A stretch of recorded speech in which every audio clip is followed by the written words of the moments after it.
Labą dieną, gerbiama režisierė. Labą dieną. Mes norėtumėm šiandien jūsų paklausti, kaip jūs įsivaizduojat naujovišką biblioteką ir kokia ji turėtų būti. Ir atėjusi į tą naują biblioteką, ką jūs norėtumėte ten rasti? Tai, pažiūrėkit, kiek pas mane knygų yra, esu apsivertusi knygom, taip kad aš be knygų iš viso negyvenu.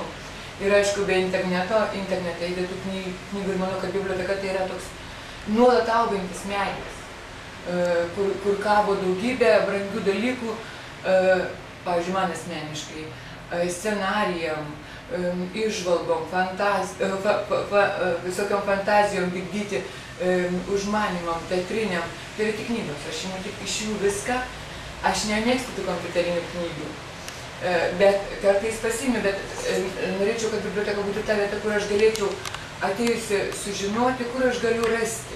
Ne tik tai Google įsivedusi, bet kur galėčiau rasti, kad jūsų žmonės patartų, kur galėčiau rasti tą reikalingą medžiagą, nes kartais būna labai specifinė. Va dabar, kai Penelopę statėm, tai iš tikrųjų reikėjo tiek daug knygų perskaityti ir susipažinti, tai visas jūsų miesto bibliotekas, visi žmonės labai nori, nuoširdžiai bendrauja. Ir norėčiau, kad neapsiribotų vien tik tai bibliografinė informacija.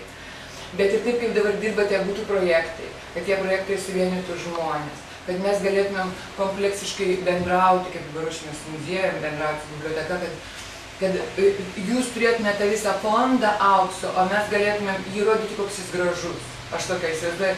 Bet dabar norėčiau labai suburti knygų klubą. Mano tokia svajonė. Kad visi, kurie daug skaito arba naudojasi literatūra, tai susirinktų kokiais nors šeštadieniais, pavyzdžiui, ten, sakysime, ar šitos autorės knygų gerbėjai, kurie gyvena, sakysim, paviršinę toną. Arba, sakysime, kitokių ten knygų gerbėjai, kurie susitiktų ir galėtų pasidalinti, ką skaičiau, ką galiu tau patarti. Nes dabar knygos labai sunkiai įperkamos yra, reiškia, tenai knygyne. Ir jau tu turi turėti pasirinkimą, kaip žinotum, kad tikrai gerą knygą pirksi, kad tau kolega patartų. Taip pat dar projektai. Mano studijos vaikai tikrai visi yra skaitantis. Mes labai daug naudojam literatūros, kaip jūs patys žinot, iš jūsų fondų, kad galėtumėm vesti renginius, atidaryti parodas, pristatyti knygas, knygų pristatymams, pavasario skaitimams literatūriniams. Tai būtų gerai, kad ir būtų kažkokios galbūt stovyklos pavasarinės, va kaip vyksta poezijos pavasarį, kad ta biblioteka neapsiribotų tokia uždara erdve, o jinai būtų plačiau nešama, kaip buvo skaitymo projektai, kad gali važiuoti su spektakliuku, perskaitytų knygų po visą Lietuvą, kaip ir po pasaulį. Biblioteka man yra labai brangi, nes aš pradėjau darbą beveik bibliotekoje, tai aš žinau, koks sunkus darbas yra, dabar, kai jis yra jau modernizuotas, jis yra galbūt dar sunkesnis, nes atsiveria dar daugiau turtų pasaulinio, ne taip?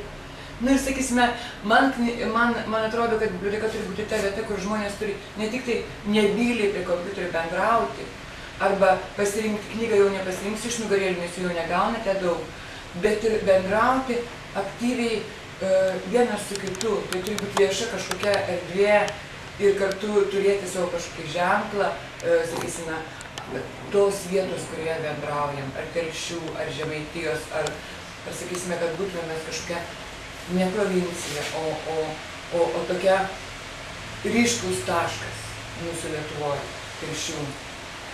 Karolinos Peronskaitės biblioteka, kaip dabar, kad ir yra. Nes Vida, tu pati žinai, kad su tais projektais, kuriuos tu rengei, iš tikrųjų kažkaip mes buvom priversti pakviesti dalyvauti juose ir mes galėjome kažkur toliau juos nuvežti ir parodyti ir per televiziją ir visur ir kažkaip reikalingi labai tie projektai. Na, o palinkėčiau, kad biblioteka būtų